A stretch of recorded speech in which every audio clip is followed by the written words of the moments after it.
Conifer Cliffs, Chapter 1, Part 2.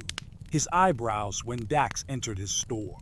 He had seen ragged farmhands before, but Dax was in a class of his own. "May I help you?" Phillips asked. "Need some new duds and a place to throw these away," Dax explained in his thick tongue. "What kind of duds do you have in mind? Maybe blue jeans, shorts, t-shirts, socks, and that plaid cotton shirt if it fits." Dax pointed to a shirt displayed on a mannequin. "Two of each thing," he said, looking for another shirt he liked. "Is there a barber shop in town with a bath?" "Bennett's Bath and Barber is just down the street on the right side." The storekeeper pointed while wrapping Dax's new clothes. "I'll buy these red wing boots and this duffel bag too. We can put everything in it," Dax said. "Okay, that comes to $24.80. Dax carefully pulled two $20 bills out of his backpack, so Phillips couldn't see the wad from which he had taken them. Phillips gave him his change, and Dax walked down the street, treating himself to a bath, haircut, shave, and new clothes. The scruffy 5', 7-inch, red-headed, freckle-faced Irishman had vanished, and a dapper young gentleman appeared. He looked in the mirror behind the barber chair and didn't recognize himself. Faint crow's feet accented Dax's blue eyes under his blondish, red-top ears. He had ears he hadn't seen since his last haircut more than a year before. He was glad his ears were not small. His grandmother told him people with small ears were selfish. He wondered if someday there would be a red-headed prince as handsome as himself. He chuckled. Now less conspicuous, Dax checked into the hotel. He stashed his new duffel in his room and decided to walk around town and mingle with the elite who had gathered for the US Open starting tomorrow. Even in his new Levi's and cotton shirt, he was not dressed as sporty as others roaming the streets in slacks, pressed white shirts, and sports coats. A beer, he thought. I haven't enjoyed a beer since I left Ireland, even though it was prohibition. Anheuser-Busch made a cereal-based, non-fermenting beer. A cold beer would taste good in this heat. So Dax entered the closest bar, Benny's. The bar was packed with men throwing their money around and making bets on the tournament. He worked his way through the crowd and ordered a Busch, a brand he'd never ordered before but noticed in many hands on his way to the bar.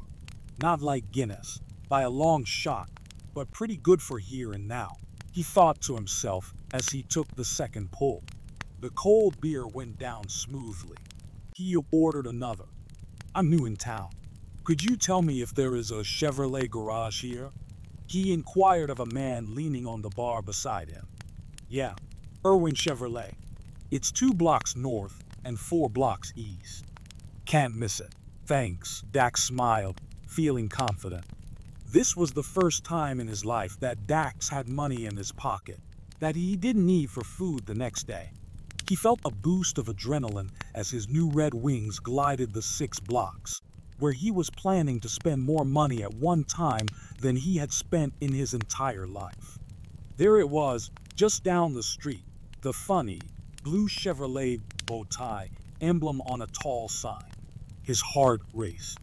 He walked into the dealership garage and inquired of a mechanic about the black Chevrolet touring car on display, parked on a mound of dirt by the street. "I'll have to go get the boss. He's across the street at the pool hall. I'll be right back," the mechanic said. Dax walked over to the car. He couldn't believe he had enough money in his pocket to buy this car and live well for a few years. He walked around it and looked under it. He had never even driven a car before. Momentarily, Chester Irwin walked up behind him. "May I help you? What can you tell me about this car, and can you take me for a test drive?" "It's an FB50 with a 4-cylinder 224 cubic inch engine. It has 37 horsepower and a 3-speed transmission. Hop in, and I'll take you for a ride," Irwin invited. Dax sat comfortably in the passenger seat, trying to hide his excitement. Irwin drove around town and out to the open road. "I love it," Dax exclaimed. How much does it cost? $900, Irwin said. My God, man, a Model T Ford costs less than $400, Dax declared. It's because of Ford's assembly line, but they are not as good a car as Chevrolets, Irwin explained. What's so good about Chevrolets? Dax asked. They aren't built on that assembly line, so they get more attention to detail in the factory. A Ford has a 2-speed transmission, and this Chevy has a 3-speed. Dax didn't understand, but nodded as if he did. I know how to drive a tractor, but I've never driven a car before. You'll have to show me how to shift it. Irwin drove further into the countryside and came to a stop. Get in the driver's seat, and I'll show you. Dax had trouble shifting the gears without grinding them, but could see he would get used to it with a little practice. Can you stop it? Irwin asked. Dax stomped on the brake and killed the engine. You have to push the clutch in if you want to stop all the way. If you want to slow down, gently press on the brake, Irwin explained. Okay, I'll try again. Dax started the motor, drove around a section of farmland, and started and stopped 3 more times to get the feel of it. Why don't you drive back to town? I don't want to drive in traffic yet, Dax suggested. Irwin got behind the wheel and drove back to his dealership at 28 miles per hour. Dax couldn't believe this beautiful car's speed, smooth ride, and easy maneuverability. Well, Mr. Irwin, I'm interested. What's your best price? I got to have the 900, Irwin insisted, sizing up Dax and wondering if he had any money. I've got some good bets on the tournament tomorrow and the next day. I'll have to see how it turns out. Dax stalled, not wanting to show his hand. Irwin rolled his eyes, thinking he had wasted his time. I wish you luck. I'll be back to see you when the tournament is over. Thanks for your time. I'll be waiting for you, Irwin said. Dax walked back to the center of town and mingled with the crowd, gathering for the big event. He heard people talking about Saracen, Black, and Bobby Jones. He knew nothing about golf, but he saw an opportunity to explain where he got the money to buy the car if he were asked. However, he had to wait until the tournament was over. Dax returned to the bar and ordered a beer. He wondered if the bodies, cars, and mess had been cleaned up yet. He wondered when it would be safe for him to return to his stash. A few more days, maybe weeks. How long should he wait? He wondered. He drank another beer and listened to conversations around him. Later that night, Dax lay on his bed in the hotel, thinking about the hardships he had endured in his short 22 years. He pictured the small stone house he had grown up in, with its dirt floor and hard wooden beds padded with straw. He helped his father on the farm, plowing the hard-band soil behind a horse he loved named Mabel. He felt it was up to him to provide for his mother and 2 younger sisters since his father was often drunk and mean. When his mother and sisters died during the 1918 to 1919 influenza pandemic, he left his home and worked at any job he could find until he came across a post by the Great Northern Railway promoting homesteading wheat land in Montana. As soon as possible, he jumped on a ship heading for America. He wasn't home free yet, but he was sleeping on the most comfortable bed he'd ever experienced. The morning sun shone brightly into his room. Dax arose and peered out the window. Even though it was only 6 a.m., a crowd gathered in the street. This must be a big event, Dax surmised. At the bar last night, someone mentioned that the prize fund was $1,725, and the winner's share was $500. 2 days ago, that was more money than he could have imagined, but now he was concerned about how to bring a bonanza into his life without causing suspicion. In the growing crowd, Dax saw many beautiful women. He lusted after a beautiful woman, but didn't want to get mixed up in more complications than he already had. One step at a time, he told himself. If I play my cards right, I can have anything I want. Dax had too much pent-up energy to relax and enjoy the festivities.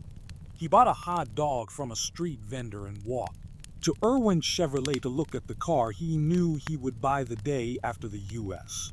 Open wrapped up. He mulled over possibilities in his head, but the timing was hard to ascertain. When should I return to the abandoned farm and dig up the money? Should I go in the day or at night? Were the cops watching that place?